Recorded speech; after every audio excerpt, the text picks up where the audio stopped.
नमस्कार।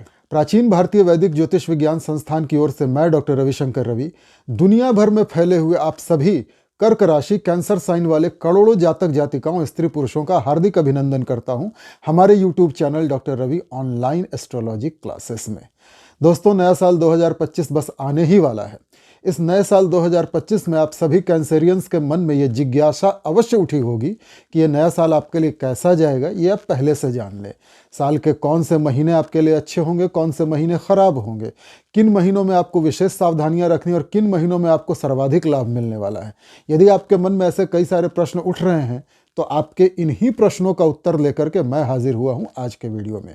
आज के वीडियो में मैं आपके इन सभी सवालों का उत्तर दूंगा। साथ ही हम आज के वीडियो में ये भी जानेंगे कि कर्क राशि के वो कौन से लोग होंगे जो ग्रहों के राशि परिवर्तन से साल 2025 में सर्वाधिक प्रभावित होंगे। वो किस क्षेत्र में काम करने वाले व्यक्ति होंगे, उनका व्यवसाय क्या होगा, वो किस नक्षत्र में जन्मे लोग होंगे। पूरे विस्तार से आपके जीवन के हर पहलू को मैं टच करूंगा इस वीडियो में। वीडियो के मध्य में मैं आपसे कुछ निवेदन करूंगा, कुछ जानकारियां दूंगा और अंत में उपायों वाले सेक्शन में मैं आपको कुछ उपाय बताऊंगा। साथ ही मैं आपको एक जीवन मंत्र दूंगा, कर्क राशि वालों का जीवन मंत्र, जो आपको आजीवन जापना है। तो चलिए एक डिस्क्लेमर के साथ वीडियो प्रारंभ करते हैं। डिस्क्लेमर अर्थात स्पष्टीकरण। यह वीडियो विश्लेषण चंद्र राशि अर्थात चंद्र गणनाओं पर आधारित है। साल 2025 में आकाशमंडल में ग्रहों की जो स्थिति होगी उसके आधार पर यह वीडियो विश्लेषण तैयार किया गया है। हर एक व्यक्ति के जीवन में अलग अलग महादशाएं, अंतरदशाएं, प्रत्यंतर दशाएं चलती हैं। कर्क राशि के दुनिया भर में अरबों खरबों लोग हैं। मैं स्वयं कर्क राशि का हूं, इसलिए ग्रहों के इस राशि परिवर्तन का, इस गोचर का जो प्रभाव आप सबके लिए बताऊंगा वो मेरे लिए भी होगा। परंतु मेरी अंतरदशा महादशा कुछ और है, आपकी अंतरदशा महादशा कुछ और है, तो इस कारण परिणामों में थोड़ी भिन्नता भी होगी। So results may vary from person to person, individual to individual, depending upon the running mahadasha, antardasha, pratyantar dasha in their natal charts, depending upon the planetary position in their natal charts. सभी के जन्म कुंडली में ग्रहों की स्थिति एक जैसी नहीं होती, सभी के कुंडली में ग्रहों का बल एक जैसा नहीं, ग्रहों से बनने वाले राजयोग और दुर्योग एक जैसे नहीं होते, तो इस कारण परिणामों में थोड़ी भिन्नता हो सकती है। पर मूल परिणाम, मोटे मोटे परिणाम सभी कर्क राशि वाले महिला पुरुषों के लिए एक जैसे ही होंगे। अब फटाफट शुरू कर देते हैं वीडियो विश्लेषण। देखिए, अगले साल 2025 में 4 बड़े ग्रह अपना राशि परिवर्तन करने वाले हैं। वो ग्रह कौन कौन से हैं? बृहस्पति, शनि, राहु और केतु। ये 4 मुख्य ग्रह हैं जो एक राशि में लंबे समय तक रहते हैं। बृहस्पति एक राशि में 1 साल रहते हैं, शनि एक राशि में 2.5 साल रहते हैं, 2.5 ईयर्स। राहु और केतु 18 महीने अर्थात 1.5 साल एक राशि में रहते हैं। तो इनका राशि परिवर्तन, इनका गोचर सर्वाधिक महत्वपूर्ण होता है। साथ ही अगले साल 2025 में जनवरी के एंड में शुक्र, जो लव, प्रेम, रोमांस, भोग, विलास, ऐश्वर्य, सेक्स, धन, संपत्ति, पर्यटन, इन सारी चीजों के कारक हैं, ये शुक्र ग्रह भी साल के शुरुआती महीने में, जनवरी के एंड में अपनी उच्च राशि मीन में चले जाएंगे और लगभग 6 महीने वहीं रहेंगे, जो अनयूजुअल है। आमतौर पे शुक्र एक राशि में 1 महीने ही रहते हैं, किंतु इस बार शुक्र अपनी उच्च राशि मीन में 6 महीने रहेंगे, वहीं वक्री भी होंगे, वहीं मार्गी भी होंगे, और यह स्थिति आपके लिए बहुत फायदेमंद है। साथ ही इस साल आप सभी कर्क राशि वाले शनि की ढैया से मुक्त हो जाएंगे। 29 मार्च को जैसे ही शनि अपना राशि परिवर्तन करके आपके अष्टम भाव से निकल के नवम भाव में जाएंगे, मीन राशि में, आपकी ढैया समाप्त हो जाएगी। पिछले 2.5 सालों में आपने जितने कष्ट झेले हैं, जितनी तकलीफें झेली हैं, उन सब से आपको मुक्ति मिल जाएगी और यहां से शनि आपको कई प्रकार के लाभ देने लगेंगे। तो इस साल शुक्र भी आपके लिए अच्छे हैं, शनि भी आपके लिए अच्छे हैं, बृहस्पति भी आपके लिए अच्छे हैं। बृहस्पति का भी राशि परिवर्तन हो जाएगा मई में। बृहस्पति अब तक आपके एकादश भाव लाभ स्थान में थे, अब द्वादश भाव 12वें स्थान में जाएंगे। वैसे तो बृहस्पति का 12वें स्थान में जाना खर्चे बढ़ाता है, पर यह खर्चे बहुत शुभ कार्यों पर होंगे और बृहस्पति केवल खर्चे नहीं बढ़ाएंगे, आपको बहुत कुछ देंगे भी, आपके संबंध को विदेशों से जोड़ देंगे। अभी हम इस पर आगे चर्चा करेंगे। तो 2 बड़े ग्रह आपको अथाह धन संपत्ति देने वाले हैं इस साल 2025 में। इसके बाद राहु और केतु का राशि परिवर्तन हो जाएगा। राहु आपके अष्टम भाव में आ जाएंगे, कुंभ राशि में। अब राहु केतु का स्वभाव क्या है कि जिस राशि में बैठते हैं उस राशि के स्वामी के अनुसार फल देते हैं, डिस्पोजिटर के अनुसार फल देते हैं। और राहु शनि की राशि में बैठ रहे हैं और शनि स्वयं भाग्य में जा रहे हैं, बृहस्पति की राशि में बैठ रहे हैं और बृहस्पति द्वादश भाव में बैठ रहे हैं। तो राहु शनि बृहस्पति का एक कनेक्शन बन गया, एक संबंध बन गया। अब शनि चूंकि इस साल आपके भाग्य में वृद्धि करने वाले हैं, आपको धन देने वाले हैं, तो राहु भी आपको अथाह धन देंगे। राहु के देने की कोई सीमा नहीं है, ये बात मैं हर वीडियो में बताता हूं। अब इस पर भी आगे चर्चा करेंगे। तो राहु भी आपके लिए अच्छे हो जाएंगे, शनि ऑलरेडी अच्छे हैं और शनि बृहस्पति की राशि में बैठे हैं, बृहस्पति ऑलरेडी अच्छे हैं। तो इस साल बृहस्पति, शनि, राहु ये तीनों आपको अथाह धन देने वाले हैं और शुक्र भी लगभग 6 महीने, आधा वर्ष तो आपको बहुत धन देंगे। तो 4 ग्रहों का इतना अच्छा संयोग आपके लिए पहले कभी नहीं आया था, अब आ गया है। 2025 आपको पूरी जिंदगी याद रहेगा कि इतना अच्छा वर्ष आज से पहले शायद ही कभी आपके जीवन में आया हो। साथ ही सूर्य जो आपके धन स्थान के स्वामी हैं, वो भी आपके भाग्य स्थान में रहेंगे 1 महीने तक। तो सूर्य धन स्थान का स्वामी भाग्य में चला जाए तो भाग्य के द्वारा धन प्रदान कर देगा। ये और एक अच्छा संयोग बन गया आपके लिए। तो चलिए सबसे पहले शनि की ही चर्चा करते हैं। ढैया, मैं खुद पिछले 2.5 सालों में ढैया से पीड़ित रहा हूं और ढैया में मेरा बड़ा नुकसान हुआ है। कई प्रकार के कष्ट मुझे झेलने पड़े हैं, आर्थिक नुकसान हुआ है, प्राणों पे संकट आया है, सामाजिक पारिवारिक कई प्रकार का नुकसान हुआ है। परंतु शनि की इसी ढैया में मुझे आध्यात्मिक ज्ञान की भी प्राप्ति हुई है, कई सारी साधनाएं मैंने की हैं। शनि की ढैया मैं ये नहीं कहूँगा कि मेरे लिए हर प्रकार से बुरी थी। इसी तरह आप सभी कर्क राशि वालों को शनि की ढैया से अलग अलग प्रकार के अनुभव हुए होंगे। कईयों का फाइनेंशियल लॉस हुआ होगा, कईयों के ससुराल पक्ष से संबंध खराब हो गए होंगे, कईयों के दुर्घटना हो गई होगी, कोई लंबी चलने वाली बीमारी हो गई होगी। तो वहीं कई सारे कर्क राशि वाले स्त्री पुरुषों के पीएचडी या रिसर्च पूरे हो गए होंगे। ये डिपेंड करता है कि आपकी अपनी जन्म कुंडली में कौन सी महादशा उस वक्त चल रही थी और शनि आपकी अपनी लगन कुंडली में किस भाव में बैठे थे, किस प्रकार के योग बनाकर बैठे थे। पर मोटे तौर पे जितने भी कर्क राशि के स्त्री पुरुष जातक जातिका दुनिया भर में हैं, वो सभी शनि की ढैया से पिछले 2.5 वर्षों में पीड़ित रहे हैं और अधिकांश को नुकसान हुआ है, अधिकांश को तकलीफ हुई है। अब इसका कारण यह है कि शनि तो कर्म फल प्रदाता ग्रह हैं। पूर्व जन्मों में आपने जैसे कर्म किए थे उसी प्रकार से इस जन्म में शनि आपको दंड या पुरस्कार देते हैं, ढैया और 7.5 में। अब यदि आपने बहुत बुरे कर्म किए होंगे तो इस जन्म में आपको बहुत ज़्यादा नुकसान हुआ होगा। यदि आपने अच्छे कर्म किए होंगे तो इस जन्म में आपको बहुत ज़्यादा लाभ भी हुआ होगा। यदि मिश्रित कर्म रहे होंगे तो कुछ नुकसान हुआ होगा, कुछ फायदा भी हुआ होगा। अब अच्छी बात यह है कि शनि आपकी कुंभ राशि अष्टम भाव से निकल जा रहे हैं और जा रहे हैं आपके नवम भाव में, मीन राशि में, बृहस्पति देवगुरु की राशि में। और नवम स्थान होता है धर्म भाग्य भाव, पिता का स्थान, धार्मिक यात्राएं, उच्च शिक्षा, हायर क्वालिफिकेशन, बहुत सारी चीजें हम 9th हाउस से देखते हैं। शनि वहां जाकर के बैठ जाएंगे। शनि स्वयं ब्रह्मचारी हैं, कर्मयोगी हैं और बृहस्पति की राशि धर्म की राशि है। जब शनि वहां बैठेंगे तो आपके धार्मिक भाव को जागृत कर देंगे, आप बहुत ज़्यादा धार्मिक हो जाएंगे। साधु संतों, पंडे, पुजारियों, ज्योतिषियों, आध्यात्मिक व्यक्तियों का आपको साथ, सहयोग, समर्थन और आशीर्वाद प्राप्त होगा। पिता से आपके संबंध बढ़िया हो जाएंगे, पिता का स्वास्थ्य भी बढ़िया रहेगा, पिता का व्यापार भी अच्छा चलेगा। और इस पूरे वर्ष 2025 आप कई सारी धार्मिक यात्राओं पे जाएंगे। शनि के साथ मई तक राहु भी वहां बैठे हैं और जनवरी के एंड में शुक्र भी आ जाएंगे। शुक्र लक्ष्मी के प्रतीक हैं। लक्ष्मी देवी को यदि प्रसन्न करना हो तो शुक्र के मंत्रों का जाप करते हैं। शुक्र धन, वैभव, ऐश्वर्य, भोग, विलास देने वाले ग्रह हैं। शुक्र पर्यटन के ग्रह हैं। अब शुक्र, राहु, शनि तीनों बृहस्पति की राशि में बैठ गए। शुक्र वहां उच्च के हो जाते हैं। तो होगा क्या, आप इस साल कई सारी धार्मिक यात्राओं पे जाएंगे और उन धार्मिक यात्राओं में कई सारे शिवालय होंगे, शिवजी के ज्योतिर्लिंग होंगे, माता लक्ष्मी का मंदिर होगा या फिर माता लक्ष्मी के दूसरे रूप जैसे देवी दुर्गा, देवी काली, इनके मंदिरों में आप जा सकते हैं। देवी सरस्वती के मंदिर में भी जा सकते हैं। राहु देवी सरस्वती का उपासक है, तो आप देवी के किसी भी बड़े मंदिर में, किसी शक्ति पीठ पे जा सकते हैं। राहु की कृपा से आप गंगा स्नान भी कर सकते हैं। राहु आपको उच्च शिक्षा भी दिलाएगा। राहु विदेशी ग्रह है, आपका संबंध विदेशों से जोड़ता है। तो जो लोग कर्क राशि के जो विद्यार्थी हायर एजुकेशन के लिए विदेश जाना चाहते थे, वीज़ा वगैरह अप्लाई किया था, तो उनको वीज़ा मिल जाएगा। जो लोग विदेश में जाके बसना चाहते थे, नौकरी करना चाहते थे, परमानेंट रेजिडेंट बनना चाहते थे, उनकी ये इच्छा पूरी हो जाएगी। वो विदेशों में सेटल हो जाएंगे, विदेशों से इनकम आने लगेगी। कर्क राशि के कई सारे व्यक्ति ऐसे माहौल में जाके, ऐसी स्थिति में जाके रहेंगे जहां उनके धर्म, उनकी संस्कृति, उनके खान पान, उनके रहन सहन, उनकी भाषा, उनकी वेशभूषा से एकदम अपोजिट, एकदम अलग तरह के लोग होंगे।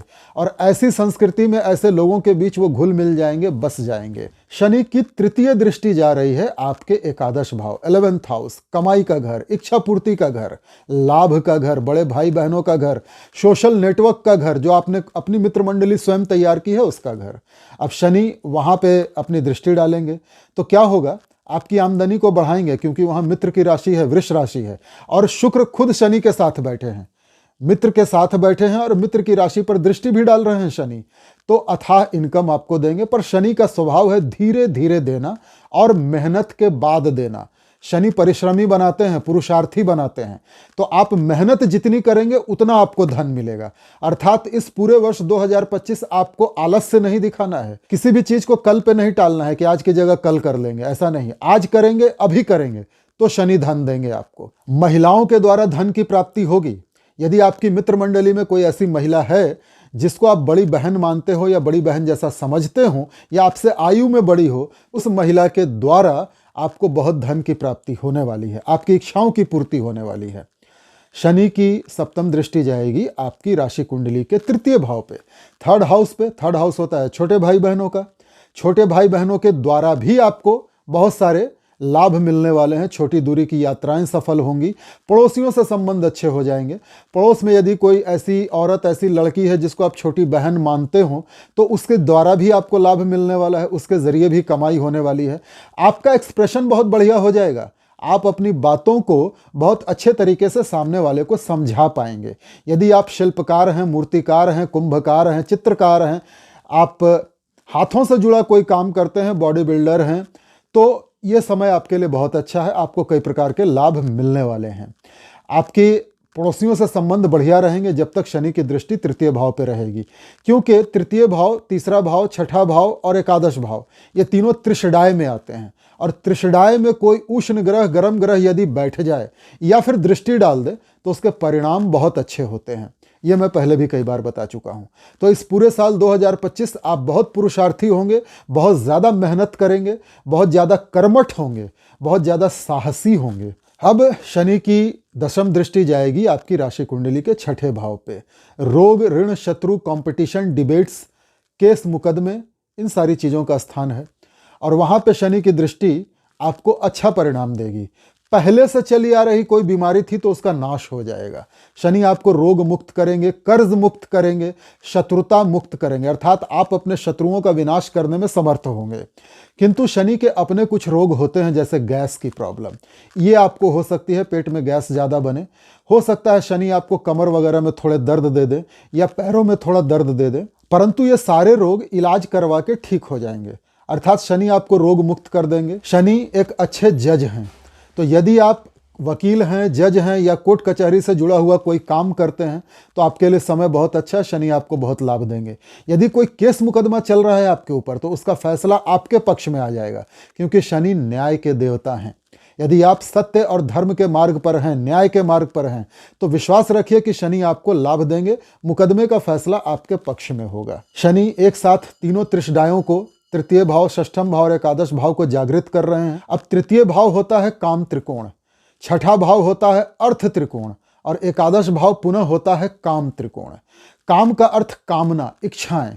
तृतीय और एकादश ये दोनों इच्छाओं से जुड़े हुए हैं और शनि आपकी इच्छाओं को जगाएंगे, नई इच्छाएं पैदा करेंगे और उन इच्छाओं की पूर्ति भी करवा देंगे।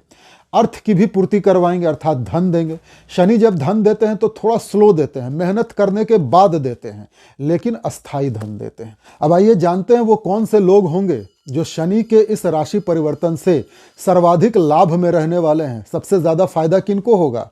वो लोग जो कोयले का व्यापार करते हैं, वो लोग जो पेट्रोलियम, गैस इत्यादि का कारोबार करते हैं, जो स्क्रैप का धंधा करते हैं, लोहा लक्कड़ कबाड़ का काम करते हैं, जो फैक्ट्री चलाते हैं, इंडस्ट्रियलिस्ट हैं, जो लेबर यूनियन के लीडर हैं, जो मजदूरों के साथ मिल के काम करते हैं, जो सफाई वगैरह का काम करते हैं, रोड की सफाई, नाली की सफाई, जो जूता सिलने का काम करते हैं, अर्थात चर्मकार लोग, जिनकी माइंस हैं, खदानें हैं और खदान से कुछ निकल रहा है, ये सारे लोग शनि प्रभावित होते हैं और इस साल यही लोग सबसे ज़्यादा फायदे में रहने वाले हैं। यदि आप इनमें से कोई प्रोफेशन करते हैं तो आप सर्वाधिक लाभ में रहेंगे। वो लोग जिनका जन्म शनि के नक्षत्र में हुआ है वो सर्वाधिक फायदे में रहेंगे। अब शनि के नक्षत्र कौन कौन से हैं? पुष्य, अनुराधा और उत्तरा भाद्रपद, ये 3 शनि के नक्षत्र होते हैं। यदि आपका जन्म इन तीनों नक्षत्रों में हुआ है तो आप इस साल 2025 सबसे ज़्यादा फायदे में रहने वाले हैं, सबसे अधिक लाभ आप ही को होगा। मेरा जन्म स्वयं पुष्य नक्षत्र में हुआ है, शनि के नक्षत्र में, तो मैं भी लाभ में रहूँगा। अब मैं अपनी चर्चा इसलिए कर रहा हूं आपको ये बताने के लिए कि ज्योतिषी के ऊपर भी ग्रह नक्षत्रों का प्रभाव वैसा ही पड़ता है जैसा आपके ऊपर पड़ता है। अंतर ये होता है कि ज्योतिषी को भविष्य पढ़ना, भविष्य देखना आता है, अपने कमजोर या खराब ग्रह नक्षत्रों को मजबूत करना, ठीक करना भी आता है। ज्योतिषी कोई साधारण व्यक्ति नहीं होता। पूर्व जन्म में जाने कितनी साधनाएं की होती हैं, तब जाके इस जन्म में ज्योतिष का ज्ञान आता है। पर ज्योतिषी भी विधि के विधान से बंधा हुआ है। बस इतना ही उद्देश्य था आपको अपने बारे में बताने का। इससे आगे मैं अपनी चर्चा अब नहीं करूंगा आपके साथ। अब आते हैं शुक्र पर। शुक्र के बारे में थोड़ी चर्चा मैंने पहले की है, अब जरा डिटेल में जान लें। शुक्र लगभग 6 महीने, एंड ऑफ द जनवरी से एंड ऑफ द मई, आपके भाग्य भाव में उच्च राशि मीन में रहने वाले हैं। वहां शनि का साथ मिलेगा, राहु का भी साथ होगा, सूर्य भी कुछ दिनों के लिए होंगे, 1 महीने के लिए। तो शुक्र क्या है? आपके चतुर्थ भाव के स्वामी हैं और एकादश भाव के स्वामी हैं। अब शुक्र भाग्य में बैठ गए तो भाग्य का साथ मिलेगा आपको, घर का सुख मिलेगा और कमाई का सुख मिलेगा, कमाई बढ़ जाएगी। माता के साथ आपके संबंध बड़े अच्छे हो जाएंगे, घरेलू माहौल बहुत अच्छा हो जाएगा, घर में नई नई सुख सुविधा की, लग्जरी की चीज़ें आएंगी, वाहन वगैरह भी आ सकता है क्योंकि शनि के साथ बैठे और शनि वाहन, गाड़ी के कारक हैं। तो आप नई गाड़ी खरीद सकते हैं, नया मकान खरीद सकते हैं, नए पर्दे, नए फर्नीचर, लग्जरी की सारी चीज़ें खरीद सकते हैं। और माँ का या माँ जैसी किसी महिला का साथ, सहयोग, समर्थन और आशीर्वाद आपको पूरा मिलेगा। माता का स्वास्थ्य भी बढ़िया रहेगा। आपको घर में आनंद का अनुभव होगा। आप अपने इच्छानुसार अपने मनपसंद घर में रहने लगेंगे। साथ ही एकादश भाव के भी स्वामी हैं शुक्र, तो कमाई भी बढ़ जाएगी और महिलाओं के जरिए आपको कमाई होगी। महिलाओं से अथाह धन मिलने वाला है। साथ ही शुक्र राहु के साथ हैं, राहु एक्सपैंड करते हैं तो धन कमाने की कोई सीमा नहीं होगी। वैसे तो शुक्र राहु कामुक योग बनाते हैं, पर धर्म भाग्य भाव में कामुक योग बेकार हो जाता है, वो अपना कोई भी दुष्प्रभाव नहीं दिखाता। शुक्र की सप्तम दृष्टि जाएगी अपनी नीच राशि कन्या राशि पर 3rd हाउस में, परंतु अच्छी बात यह है कि वहाँ शनि की दृष्टि भी है और राहु की दृष्टि भी है मई के महीने तक। तो होगा क्या कि यदि आपके पड़ोस में या फिर आपके छोटे भाई बहनों में किसी से आपका झगड़ा होगा, कोई दूरियां आएंगी या कोई आपका शत्रु बनेगा, तो शनि और राहु दोनों मिलकर उसको तबाह कर देंगे। यानी आप अपने शत्रुओं का मान मर्दन करने में, दंड देने में पूर्णतः सक्षम होंगे। अब आते हैं साल के दूसरे बड़े राशि परिवर्तन पर, जो है देवगुरु बृहस्पति का राशि परिवर्तन। गुरुदेव बृहस्पति 9 मई को चले जाएंगे आपके द्वादश भाव में। द्वादश भाव होता है मोक्ष त्रिकोण। गुरुदेव बृहस्पति आपके भाग्य भाव के स्वामी हैं और 6ठे भाव के भी स्वामी हैं। मोक्ष त्रिकोण द्वादश भाव में बैठ करके भाग्य का स्वामी आपकी धार्मिकता को बढ़ा देगा, धार्मिक यात्राएं करवाएगा। विष्णु भगवान के कई सारे धार्मिक स्थलों पर, मंदिरों में आप जाएंगे और उन यात्राओं में आपका खर्चा भी होगा। द्वादश स्थान व्यय का है, खर्च का है, तो खर्च करेंगे। आध्यात्मिक स्थलों में, मंदिरों में, मठों में जाने पर, साधु संतों को दान पुण्य करने में आपका खर्च होगा। द्वादश भाव विदेश का भी है। विदेश में आपके बड़ी मान प्रतिष्ठा होगी, बहुत इज्जत बढ़ जाएगी। विदेश से आपका सीधा संबंध जुड़ जाएगा और विदेश से आपको आर्थिक लाभ भी होगा। कर्क राशि के जो व्यक्ति इंपोर्ट एक्सपोर्ट का काम करते हैं उनके लिए पूरा साल बहुत बढ़िया है।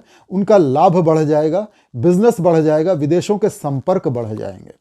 तो बृहस्पति का द्वादश भाव में जाना जहां खर्चे बढ़ा रहा है, वहीं आपको लाभ भी दे रहा है और खर्चे अच्छे कामों पर होंगे, धार्मिक कामों पे, सद्कार्यों पे होंगे। आप दान पुण्य करेंगे, हो सकता है आप मंदिर बनवा दें, हो सकता है आप कई सारे लोगों के इलाज की व्यवस्था कर दें, कई सारे लोगों के भोजन की व्यवस्था कर दें, कई सारे लोगों को धार्मिक पुस्तकें मुफ्त में दान कर दें। ऐसे बहुत सारे धार्मिक कार्य इस साल आपके हाथों से होने वाले हैं। हाँ, देवगुरु बृहस्पति कुछ रोग भी दे सकते हैं आपको, विशेषकर मोटापा। जब आप धार्मिक यात्राओं पर रहेंगे प्रवास में रहेंगे, खाने पीने की गड़बड़ होगी, उस समय आपका फैट थोड़ा बढ़ सकता है, लिवर के कुछ इश्यूज आ सकते हैं जैसे फैटी लिवर, या अगर आपकी जन्म कुंडली में कोई महादशा अंतरदशा बहुत खराब चल रही है, या बृहस्पति आपकी जन्म कुंडली में बहुत खराब पोजीशन में बैठे हैं, नीच के हैं, वक्री हैं, तो फिर आपको लिवर सिरोसिस, लिवर एब्सेस, या फिर वजन अचानक से बहुत ज़्यादा बढ़ जाना, पित्त संबंधी समस्या भी हो सकती है। क्योंकि बृहस्पति छठे भाव के भी तो स्वामी हैं, रोग ऋण शत्रु भाव के भी तो स्वामी हैं, कुछ रोग तो देंगे, पर अच्छी बात यह है कि शनि बृहस्पति द्वारा दिए गए रोगों का भी नाश करेंगे, तो आपको घबराने की आवश्यकता नहीं है। बृहस्पति आपको डिबेट्स और कंपटीशन में भी सफलता दिलाएंगे। यदि आप कोई सरकारी नौकरी के लिए एग्ज़ाम दे रहे हैं या फिर कोई प्रतियोगिता परीक्षा में शामिल हो रहे हैं तो उसमें भी लाभ मिलेगा, आप उत्तीर्ण हो जाएंगे, पास हो जाएंगे। बृहस्पति की पंचम दृष्टि जाएगी आपके मातृ स्थान पे, चतुर्थ भाव सुख का स्थान है। बृहस्पति की यह दृष्टि अच्छी है, माता का साथ, सहयोग, समर्थन, आशीर्वाद और मार्गदर्शन आपको मिलेगा। माता का स्वास्थ्य बढ़िया रहेगा, घर का सुख आपको मिलेगा, घर के अंदर का माहौल बड़ा धार्मिक रहेगा। बृहस्पति की सप्तम दृष्टि जाएगी आपकी राशि कुंडली के छठे भाव पे, इसका असर मैंने अभी आपको बता ही दिया है। बृहस्पति की नवम दृष्टि जाएगी आपकी राशि कुंडली के अष्टम भाव पे, अगेन एक मोक्ष त्रिकोण है। बृहस्पति धर्म के स्वामी मोक्ष त्रिकोण में बैठे हैं और दूसरे मोक्ष त्रिकोण को देख रहे हैं। इस पूरे साल 2025 आपकी धार्मिकता और आध्यात्मिकता बहुत ज़बरदस्त लेवल पे बढ़ी चढ़ी रहेगी। आप अचानक से बड़े स्पिरिचुअल हो जाएंगे, बड़ी ज्ञान की बातें करेंगे, सारगर्भित बातें करेंगे, आपको धर्म का मर्म अच्छी तरह समझ में आ जाएगा। आप कई प्रकार की साधनाएं करेंगे और उन साधनाओं में आपको सिद्धि प्राप्त हो जाएगी। इन सिद्धियों का प्रयोग आप जन कल्याण के लिए करेंगे। ससुराल पक्ष से आपके संबंध बड़े अच्छे हो जाएंगे, विशेषकर ससुराल पक्ष के मेल मेंबर्स से, ससुर, साला, जेठ, इन लोगों से आपके संबंध बड़े अच्छे हो जाएंगे। विरासत में कोई संपत्ति आपको मिल सकती है, कोई पैतृक संपत्ति, या ससुराल पक्ष से भी कुछ धन मिल सकता है। यदि आप पीएचडी या रिसर्च वगैरह कर रहे हैं तो वो पूरा हो जाएगा। अष्टम भाव के जितने भी अच्छे फल मिलते हैं वो सब आपको मिलेंगे। यदि आप LIC या इंश्योरेंस एजेंट हैं तो इस साल आप कई सारे लोगों का बीमा करवाने में सफल होंगे और उससे आपको लाभ मिलेगा। ऐसा नहीं है कि अष्टम भाव खाली बुरे ही फल देता है। अब कौन से लोग होंगे जो बृहस्पति के इस राशि परिवर्तन से सर्वाधिक फायदे में रहेंगे? पंडित, धार्मिक व्यक्ति, आध्यात्मिक व्यक्ति, ज्योतिषी, पंडित, पुजारी, professor, lecturer, teacher, manager, MBA वगैरह करने वाले जो लोग मैनेजमेंट का काम करते हैं, ये सारे लोग सबसे ज़्यादा फायदे में रहेंगे। धार्मिक पुस्तकों का या धार्मिक वस्तुओं का क्रय विक्रय करने वाले दुकानदार ये लाभ में रहेंगे। और वो लोग जिनका जन्म बृहस्पति के नक्षत्रों में हुआ है। बृहस्पति के नक्षत्र कौन कौन से हैं? पुनर्वसु, विशाखा और पूर्वा भाद्रपद, ये 3 बृहस्पति के नक्षत्र हैं। यदि आपका जन्म इन तीनों नक्षत्रों में से किसी एक में हुआ है तो आप सर्वाधिक लाभ में रहने वाले हैं साल 2025। मित्रों, अब आते हैं साल के तीसरे सबसे बड़े राशि परिवर्तन पर, जो है राहु का, और राहु के साथ उसके काउंटर पार्ट केतु का। केतु की चर्चा हम आगे करेंगे। पहले राहु मई के महीने में आपके अष्टम भाव में जाने वाले हैं। 16 मई को राहु आपके अष्टम भाव में चले जाएंगे और पूरा साल 2025 वहीं रहेंगे। दोस्तों, शनि मार्गी आप कर्क राशि वालों को क्या परिणाम देंगे, इस विषय पर एक वीडियो बना करके मैंने पहले ही अपने चैनल पर डाला है। ये है उसका स्क्रीनशॉट। यदि आप इस वीडियो को देख लेंगे तो शनि मार्गी अभी क्या परिणाम दे रहे हैं मार्च तक, ये आपको समझ आ जाएगा और इसमें उपाय भी बताए हैं मैंने। मित्रों, बृहस्पति इन दिनों आपके एकादश भाव में हैं और मई तक वहीं हैं। तो मई तक बृहस्पति आप कर्क राशि वालों को क्या परिणाम दे रहे हैं, इस विषय पर एक वीडियो बना के मैंने पहले ही अपने चैनल पर डाल दिया है। ये है उसका स्क्रीनशॉट। यदि आप इस वीडियो को देख लेंगे तो बृहस्पति के मई तक के परिणाम आपको पता चल जाएंगे और मई के बाद के परिणाम मैंने अभी आपको बता ही दिए हैं। मित्रों, राहु अष्टम भाव में बैठे हों या अष्टम भाव पे दृष्टि डाल रहे हों, क्या परिणाम देते हैं, इस विषय पर भी एक वीडियो बना के मैंने पहले ही अपने चैनल पे अपलोड किया है। ये है उसका स्क्रीनशॉट, जन्म कुंडली के अष्टम भाव में राहु। अब आप यदि इस वीडियो को देख लेंगे तो अष्टम भाव के राहु का परिणाम आपको उपाय सहित बड़े अच्छे से समझ आ जाएगा। परंतु फिर भी मैं यहाँ संक्षेप में आपको बता देता हूँ। अष्टम स्थान मैंने अभी बताया होता है गुप्त विद्याओं का, तंत्र, मंत्र, ज्योतिष, जादू, टोना, मृत्यु, आयु का भाव, ससुराल पक्ष, PhD, research, hidden sexual relation with in your city. अपने ही शहर में गुप्त शारीरिक संबंध बनाते हैं तो वो अष्टम भाव दिखाता है, शैया सुख, खटिया का सुख देता है। साथ ही ससुराल पक्ष को भी दिखाता है, दुर्घटनाओं का, लंबी चलने वाली बीमारियों का भी है। अब राहु जैसा शक्तिशाली ग्रह इस भाव में बैठेगा तो बहुत सारे परिणाम देगा। अब ये डिपेंड करता है कि आपकी अपनी लगन कुंडली में राहु की अवस्था क्या है। राहु नीच का है, उच्च का है, राजयोग बना रहा है, दुर्योग बना रहा है, किस ग्रह की राशि में बैठा है, इस समय आपके जीवन में कौन सी महादशा, अंतरदशा, प्रत्यंतर दशा चल रही है, उसके अनुसार राहु के फल आपको मिलेंगे। पर मैं जनरल फल बताता हूं। अष्टम भाव में राहु आपको वामाचार की तरफ जोड़ेगा। साधनाओं में दो प्रकार की साधनाएं होती है, एक सात्विक साधना और एक वाम मार्गी साधना। वाम मार्गी साधना में मांस, मदिरा, मैथुन, मुद्रा यानी पंचमकार, मत्स्य, इन सब चीजों का रोल होता है। तो राहु आपको तंत्र की तरफ ले जाएगा, तांत्रिक साधनाएं करवाएगा। राहु आपकी गुप्त विद्याओं में भूत, प्रेत, आत्मा, पिशाच, मृत्यु के बाद जीवन का क्या होता है, कई सारी सुपर नेचुरल चीज़ों के बारे में जानने की इच्छा देगा और आप इन चीज़ों को जान भी लेंगे, समझ भी लेंगे। आपके अंदर कुछ ऐसी गुप्त बातें छुपी हुई थी जो अभी तक आपको खुद भी नहीं पता थी कि मेरे अंदर ये क्वालिटी भी है, ये शक्ति भी है। राहु उसको उभार देगा, क्योंकि राहु एक्सपैंड करता है। शनि की राशि में बैठा है, शनि के और शनि भाग्य भाव में है, धर्म के भाव में है, तो राहु आपको धर्म के मार्ग पर बनाए रखेगा और गुप्त विद्याओं में, गूढ़ चीज़ों में, पीएचडी, रिसर्च वगैरह में बहुत लाभ देगा, पूरा करवा देगा इन विषयों को। यदि आप आर्कियोलॉजिस्ट हैं, पुरातत्ववेता हैं, तो भी समय आपके लिए बहुत अच्छा है। यदि आप कोई आविष्कारक हैं, किसी नई चीज़ का इन्वेंशन करने के लिए लैब में, प्रयोगशाला में लगे हुए हैं, तो नई चीज का आविष्कार भी आप कर सकते हैं। कोई नई थ्योरी, कोई नया पदार्थ, कोई नया आविष्कार आप लेकर दुनिया के सामने भी आ सकते हैं। अष्टम भाव का राहु लंबी चलने वाली बीमारियां देता है, दुर्घटनाएं देता है विशेष करके। तो रोड ट्रैफिक एक्सीडेंट का डर है आपको, बहुत संभल के रहने की जरूरत है साल 2025 में। किंतु चूंकि राहु शनि की राशि में बैठा और शनि भाग्य में बैठे हैं, इसलिए भाग्य का साथ आपको बराबर मिलेगा। कोई बहुत ज्यादा खतरा या जान का खतरा आपके ऊपर नहीं है, परंतु फिर भी संभल के रहने की आवश्यकता तो है और राहु के उपाय करने की भी आवश्यकता है। राहु के उपाय मैं खुद अपने लिए भी करता हूं, ये इस वीडियो में आप देख सकते हैं राहु के उपाय, और इसी उपाय को आपको खुद भी करने को बोलूंगा। उपाय वाले सेक्शन में थोड़ी चर्चा कर लेंगे इसकी। राहु की पंचम दृष्टि जाएगी विदेश भाव पे, द्वादश भाव पे। राहु मोक्ष त्रिकोण में बैठा है और मोक्ष त्रिकोण को देख रहा है, तो आपकी धार्मिक यात्राएं तो तय हैं और उन यात्राओं में खर्चा भी तय है। उन यात्राओं में कई प्रकार के धार्मिक और अद्वितीय अनुभव भी आपको मिलने तय हैं, क्योंकि राहु की दृष्टि बृहस्पति पर जा रही है। विदेश भाव से आपका संबंध जोड़ता है, तो इंपोर्ट एक्सपोर्ट के बिजनेस में आपको बड़ा लाभ होगा। विदेशों के संपर्क से आपको बड़ा लाभ होगा। परमानेंट रेजिडेंट वीजा मिल जाएगा आपको। पढ़ाई के लिए आप विदेश जाना चाहते हैं, विदेश में बसना चाहते हैं, बस जाएंगे। तो विद्यार्थियों के लिए भी समय अच्छा है और व्यापारियों के लिए भी समय अच्छा है। आपकी राशि कर्क होनी चाहिए, शर्त यह है। और यदि आपका जन्म राहु के नक्षत्रों में हुआ है तो आप बहुत ज्यादा लाभ में रहने वाले हैं। राहु के नक्षत्र कौन कौन से हैं? स्वाति, आर्द्रा और शतभिषा, ये 3 राहु के नक्षत्र हैं।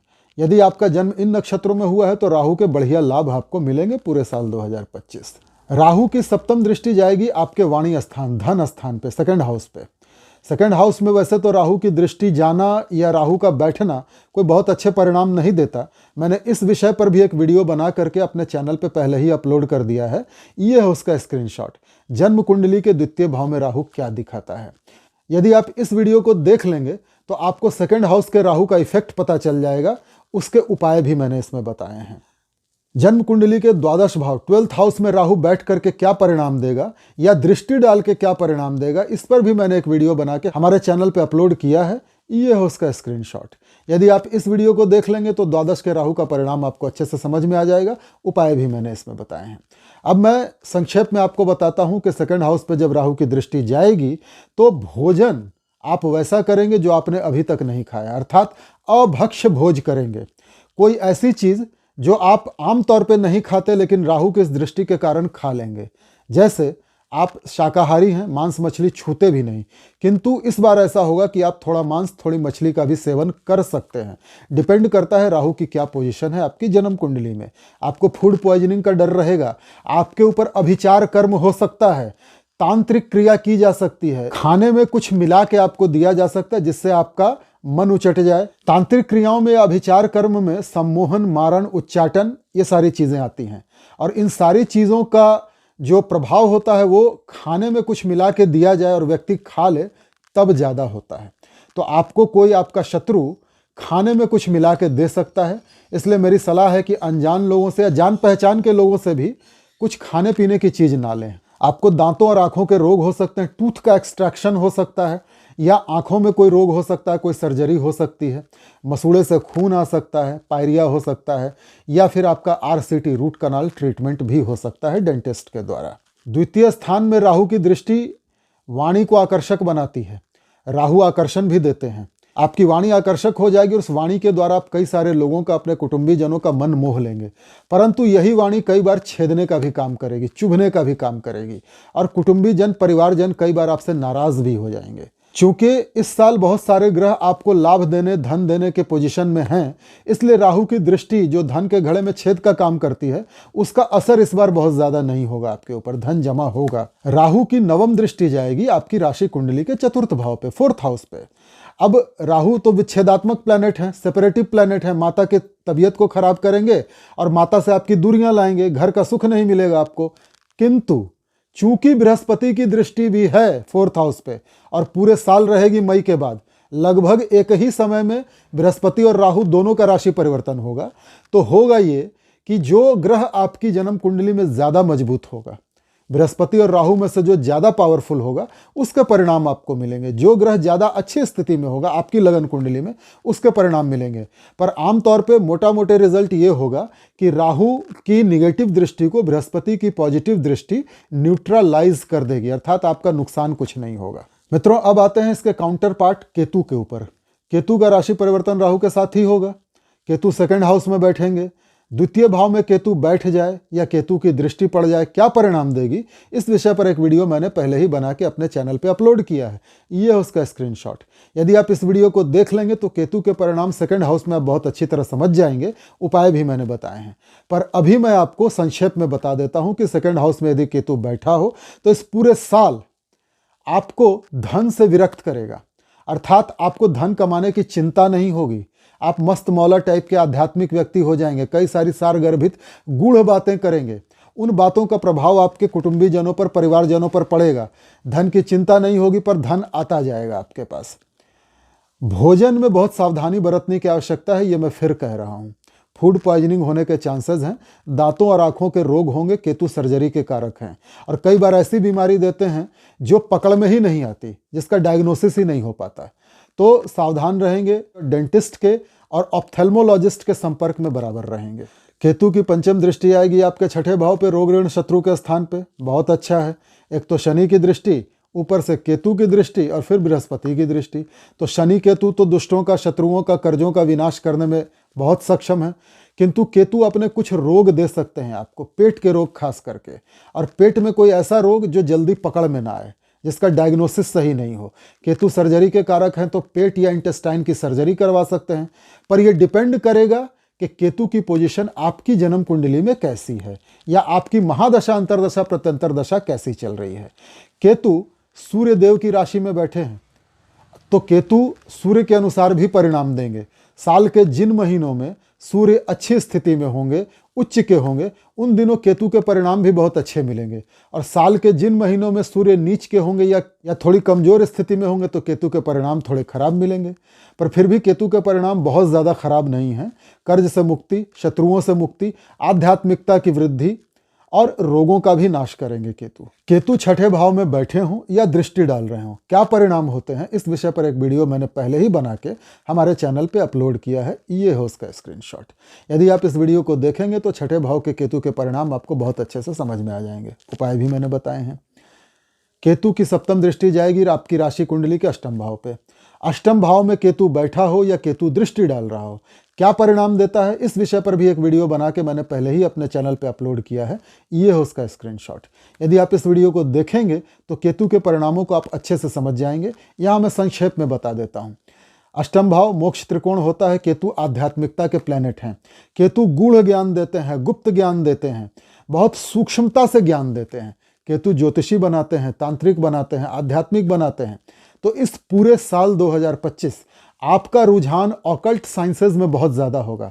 पामिस्ट्री अर्थात हस्तरेखा, न्यूमेरोलॉजी, ज्योतिष की कई सारी शाखाएं हैं, उन सब में आपकी रुचि हो सकती है।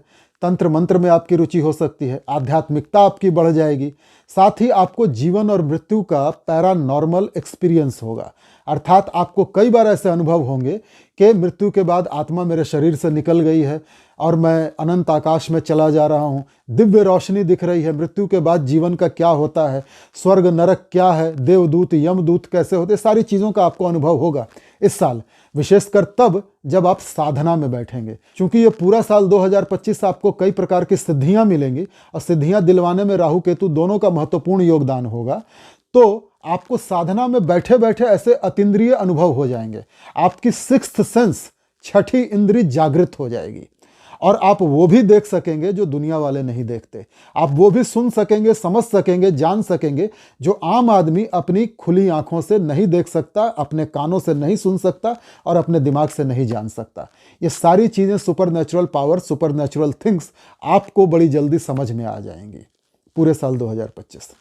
पुनः सावधान करूंगा, केतु लंबी चलने वाली बीमारियां भी दे सकते हैं, अष्टम भाव पे दृष्टि है इसलिए, परंतु उन बीमारियों का नाश हो जाएगा। केतु की नवम दृष्टि जाएगी आपके कर्म स्थान पे, नौकरी व्यापार के स्थान पे, पिता का स्थान है, पिता भी आध्यात्मिक होंगे, पिता का स्वास्थ्य बढ़िया रहेगा और पिता से आपको समय समय पे मार्गदर्शन सहयोग वगैरह मिलेगा। यदि आप नौकरी पेशा व्यक्ति हैं तो आप अंतर्मुखी होंगे, कम बोलेंगे, अपने काम से काम रखेंगे और बहुत ज़्यादा आसपास के माहौल और कॉन्स्पिरेसी वगैरह या गेट टुगेदर गैदरिंग वगैरह में आप शामिल नहीं होंगे।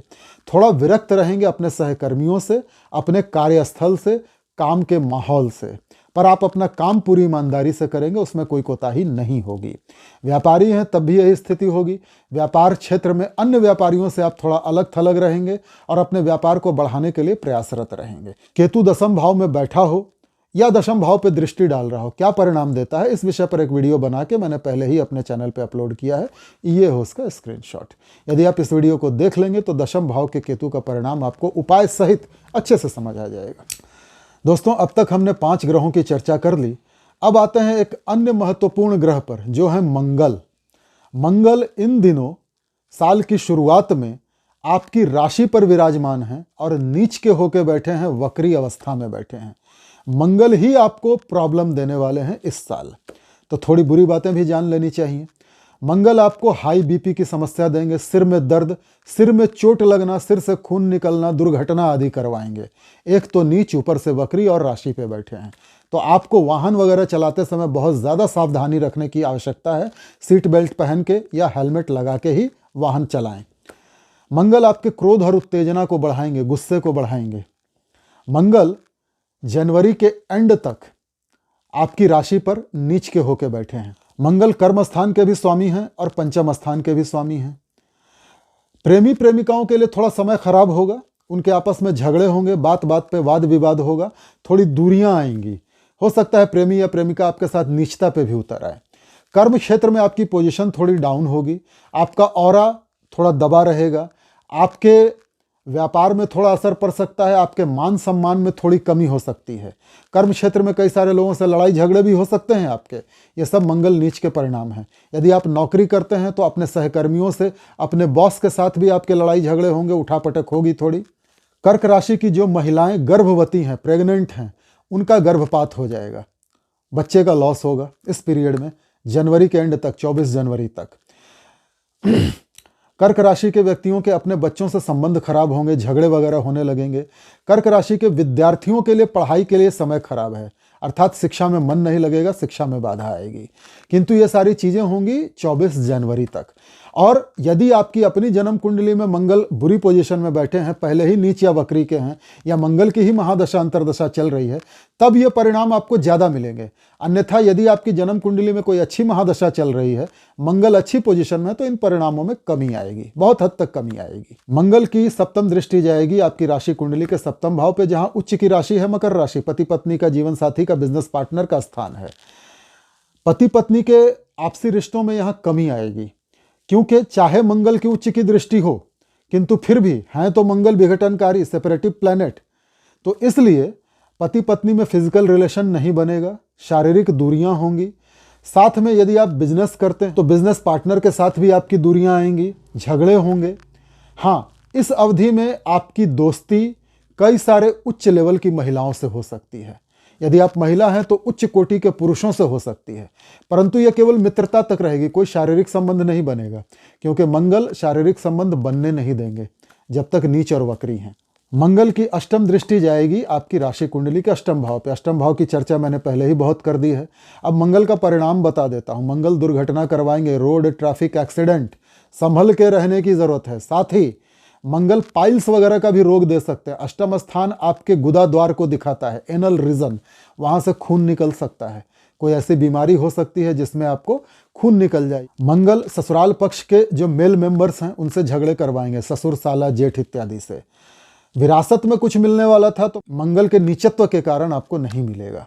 25 जनवरी को मंगल चले जाएंगे आपके द्वादश भाव में, मिथुन राशि में वक्री अवस्था में, और 25 जनवरी से 7 मार्च तक वहीं रहेंगे। जैसे ही मंगल का राशि परिवर्तन होगा, कुछ दिनों के लिए ही सही, ये जो समस्याएं मैंने आपको अभी गिनाई हैं, इन सारी समस्याओं से आपको मुक्ति मिल जाएगी। किंतु कुछ नई प्रकार की समस्याएं होंगी। मंगल द्वादश भाव में बैठे हैं, खर्चे के घर में, बीमारियों के स्थान में, तो आपकी ट्रैवलिंग भी ज़्यादा होगी। विदेश भाव में बैठे हैं, आप यात्राओं पे जाएंगे और उन यात्राओं में आपकी तबीयत खराब हो जाएगी। आपका डॉक्टरों पर, दवाइयों पर बिल बढ़ने वाला है। मंगल की चतुर्थ दृष्टि जाएगी आपके थर्ड हाउस पे। ये दृष्टि अच्छी है। मैं बार बार कहता हूं कि तृतीय भाव में यदि कोई उष्ण ग्रह बैठा हो या उष्ण ग्रह की दृष्टि हो, हमेशा अच्छे परिणाम देती है। तो आपका पराक्रम, पुरुषार्थ, साहस इस अवधि में बढ़ा रहेगा। छोटे भाई बहनों से आपके संबंध मधुर रहेंगे, पड़ोसियों से आपके संबंध अच्छे रहेंगे, आपका एक्सप्रेशन बढ़िया हो जाएगा। यदि आप हाथों का कोई काम करते हैं, बॉडी बिल्डर हैं, शिल्पकार हैं, मूर्तिकार हैं, चित्रकार हैं, या आप गीतकार हैं, गायक हैं, लेखक हैं, कवि हैं, तो आपके लिए समय अच्छा है। आपका एक्सप्रेशन बहुत गजब का हो जाएगा। मंगल की सप्तम दृष्टि जाएगी आपकी राशि कुंडली के छठे भाव पे। छठा भाव रोग, ऋण, शत्रु का स्थान होता है। मंगल रोग, ऋण, शत्रु तीनों का नाश कर देंगे। मंगल अपने कुछ डिजीज आपको दे सकते हैं, जैसे पेट में चोट लगना या पेट में पित्त बढ़ना, एसिडिटी होना, ये सारे कुछ छोटे मोटे डिजीज आपको मंगल देंगे, परंतु उन बीमारियों का दवाइयों के द्वारा नाश हो जाएगा। और दवाइयों के द्वारा नाश होगा तो खर्चे बढ़ेंगे। मंगल की अष्टम दृष्टि पुनः आपकी राशि कुंडली के सप्तम भाव पे रहेगी। आपके अपोजिट सेक्स के कुछ लोगों से, जो उच्च घराने के होंगे या आपसे ऊंची हैसियत के होंगे, इनके साथ आपकी दोस्ती हो जाएगी। That's all. मंगल एक बार पुनः 8 मार्च को अपना राशि परिवर्तन करेंगे और वक्री अवस्था में ही आपकी राशि पर फिर से आ जाएंगे। 9 जून तक रहेंगे। तो फिर से अभी जो मैंने मंगल नीच के आपको परिणाम बताए हैं, वो सारे परिणाम आपको मिलने लगेंगे जून की शुरुआत तक। इसके बाद आप मंगल के इस नीचत्व, वक्री और राशि परिवर्तन, इन सारी चीज़ों से आप मुक्त होने वाले हैं। बृहस्पति की एक बड़ी खास बात आपको बता दूं, अक्टूबर के महीने में लगभग 2 महीने के लिए, अक्टूबर से दिसंबर के आसपास, बृहस्पति आपकी राशि पर आ जाएंगे। द्वादश भाव से निकल के आपकी राशि पर आएंगे, जहां बृहस्पति उच्च के हो जाएंगे। और उच्च का बृहस्पति आपको कई सारे लाभ देगा, थोड़ी अवधि के लिए सही, पर लाभ देगा। उच्च का बृहस्पति सबसे पहले तो आपकी मान प्रतिष्ठा को बढ़ाएगा, आपके ऑरा प्रभाव क्षेत्र को बढ़ाएगा, आपके शरीर और मन दोनों को स्वस्थ रखेगा। चेहरे पे एक अलग रौनक, अलग चमक होगी, आपकी बातों का वजन होगा। आप जहां से गुजरेंगे लोग आपको देखते रह जाएंगे, आपके सामने नतमस्तक हो जाएंगे। आपका प्रभाव क्षेत्र ही ऐसा होगा कि लोग खुद ही आपके करीब खींचे चले आएंगे। बृहस्पति की 5, 7 और 9 3 दृष्टियां होती हैं। पंचम दृष्टि जाएगी पंचम भाव पे। संतान का सुख देगी महिलाओं को। जो महिलाएं गर्भवती हैं और अक्टूबर से दिसंबर के बीच में उनकी डेट है, तो निश्चित रूप से उनको संतान की प्राप्ति होगी और पुत्र संतान की प्राप्ति होगी, लड़का होगा। प्रेमी प्रेमिकाओं के लिए भी समय अच्छा है और विद्यार्थियों के लिए भी समय अच्छा है। नए रिलेशन बनेंगे। जो लोग सिंगल हैं उनका नया प्रेम संबंध चालू हो जाएगा, बड़ा मजबूत, बड़ा गहरा प्रेम संबंध होगा। और जो विद्यार्थी हैं कर्क राशि के, उनका शिक्षा में मन लगेगा, पढ़ाई पूरी होगी। कर्क राशि के व्यक्तियों के अपने बच्चों से संबंध मधुर हो जाएंगे। बृहस्पति की सप्तम दृष्टि जाएगी सीधा सीधा आपकी राशि कुंडली के सप्तम भाव पे, जहां बृहस्पति की नीच की दृष्टि पड़ेगी, मकर राशि है। पति पत्नी के बीच दूरियां आने वाली हैं, पति पत्नी के बीच झगड़े होंगे, ईगो का क्लैश होगा, पति या पत्नी की तबीयत भी खराब होगी। यदि आप व्यापारी हैं और पार्टनरशिप में कोई व्यापार करते हैं तो पार्टनर के साथ आपके झगड़े होंगे, ईगो क्लैश होगा। तो यह एक उच्च के बृहस्पति का नकारात्मक परिणाम आपको मिलेगा इन 2 महीनों में। परंतु बृहस्पति की 9वीं दृष्टि जाएगी अपनी ही राशि पर, मीन राशि पर, भाग्य भाव में, धर्म भाव में। पुनः धार्मिकता बढ़ी चढ़ी रहेगी। साधु संतों, पंडित पुजारियों, धार्मिक व्यक्तियों का साथ सहयोग, समर्थन, आशीर्वाद आपको मिलता रहेगा। धार्मिक कामों में आपका मन लगेगा। पिता का साथ सहयोग, समर्थन, आशीर्वाद आपको मिलता रहेगा। तो अक्टूबर से दिसंबर का महीना जो है आपके लिए अच्छा है बृहस्पति के लिहाज से।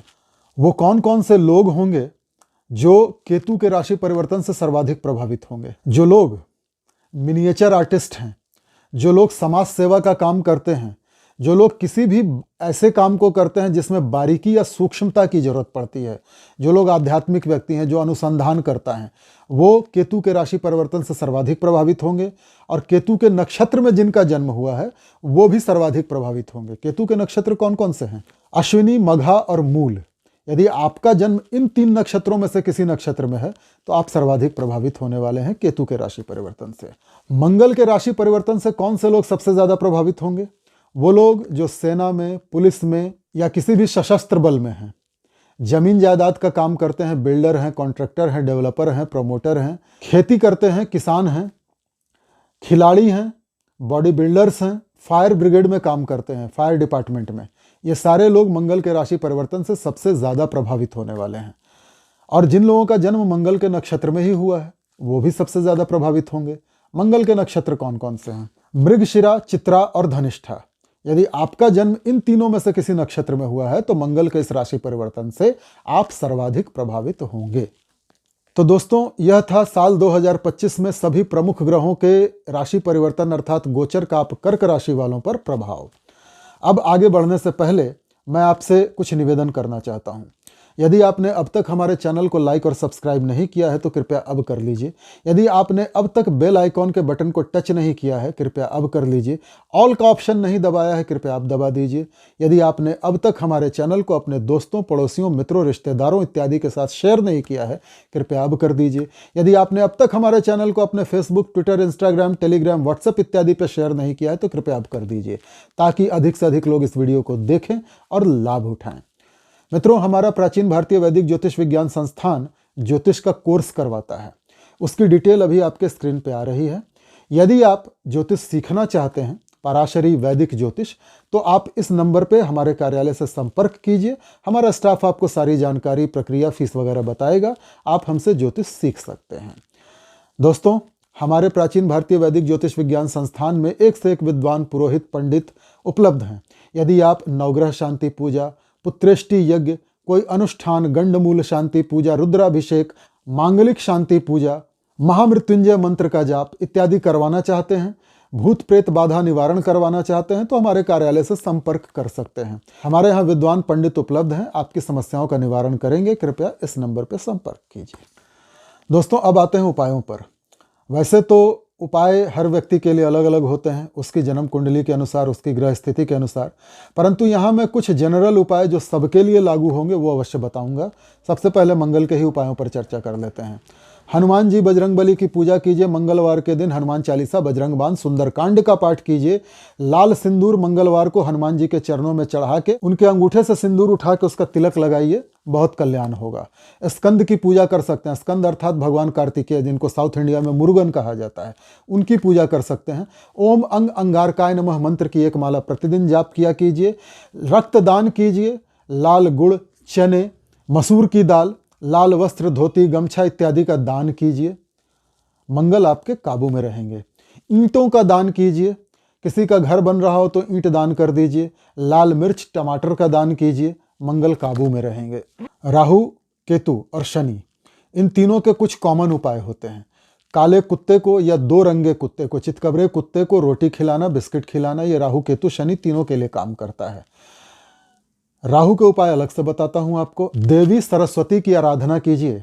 दुर्गा कवच, अर्गला स्तोत्र और विशेषकर कीलक स्तोत्र का पाठ कीजिए। राहु काबू में रहेंगे। भगवान शिव की पूजा कीजिए। शिवलिंग पर तांबे का नाग अर्पण कीजिए। राहु काबू में रहेंगे। शिव मंदिर में झाड़ू लगाइए। शिवलिंग की साफ सफाई कीजिए अर्थात श्रमदान कीजिए। राहु काबू में रहेंगे, जैसा कि मैं करता हूं। संध्या 6 बजे के पश्चात ओम रा राहवे नमः मंत्र की 1 माला प्रतिदिन जाप कीजिए। केतु के लिए संध्या समय 6 बजे के पश्चात ओम केंग केतवे नमः मंत्र की 1 माला प्रतिदिन जाप कीजिए। जौ, कंबल इत्यादि दान कीजिए। किसी नेत्रहीन व्यक्ति की सहायता कीजिए। केतु प्रसन्न रहेंगे। भगवान गणेश की पूजा कीजिए। बुधवार के दिन गणपति महाराज के चरणों में 2 मोदक और हरी दूर्वा चढ़ाइए। गणपति अथर्व शीर्ष का पाठ कीजिए। केतु काबू में रहेंगे। शनि के उपाय तो मैं पहले भी कई बार आपको बता चुका हूं। काले कुत्ते को रोटी बिस्किट खिलाइए। पीपल के वृक्ष में तिल के तेल का दिया शनिवार समय संध्या 6 बजे के पश्चात जलाइए और तांबे के लोटे से जल अर्पण कीजिए। ओम पिप्पलादाय नमः इस मंत्र का 7 बार जाप करते हुए हनुमान जी के चरणों पर सिंदूर चढ़ाइए। उस सिंदूर का टीका स्वयं लगाइए। हनुमान चालीसा, बजरंग बाण और सुंदर कांड का पाठ प्रत्येक शनिवार को अवश्य कीजिए। ओम शंख शनश्चराय नमः मंत्र की एक माला आप प्रत्येक दिन जाप करिए। शनि काबू में रहेंगे। जाड़े के दिन आ रहे हैं। अपाहिज लोगों को, जिनकी टांग कटी हो, टूटी हो, जो व्हील चेयर पर बैठे हों, बैसाखी के सहारे चलते हों, वृद्ध हों, बुजुर्ग हों, भिखारी हों, इन लोगों को कंबल दान कीजिए, इनकी सेवा कीजिए। सफाई कर्मचारी जो रोड साफ करता है, नाली साफ करता है, या आपके घर में जो काम करने वाली बाई है, या जो मजदूर है, रिक्शे वाला, ठेले वाला, इन लोगों को कुछ ना कुछ दान करते रहिए, खिलाते पिलाते रहिए। विशेषकर यदि ये नशा करते हैं तो इनको खैनी, तंबाकू, गुटखा, बीड़ी, सिगरेट इत्यादि का दान कीजिए। शनि और राहु दोनों काबू में रहेंगे। बृहस्पति और शुक्र के उपाय करने की आपको आवश्यकता नहीं है, क्योंकि ये दोनों ग्रह आपके लिए अच्छे ही परिणाम दे रहे हैं। आशा करता हूं मित्रों ये वीडियो आपको अच्छा लगा होगा। मिलते हैं अगले वीडियो में सिंह राशि वालों के लिए वर्ष 2025 का राशिफल लेकर। नमस्कार।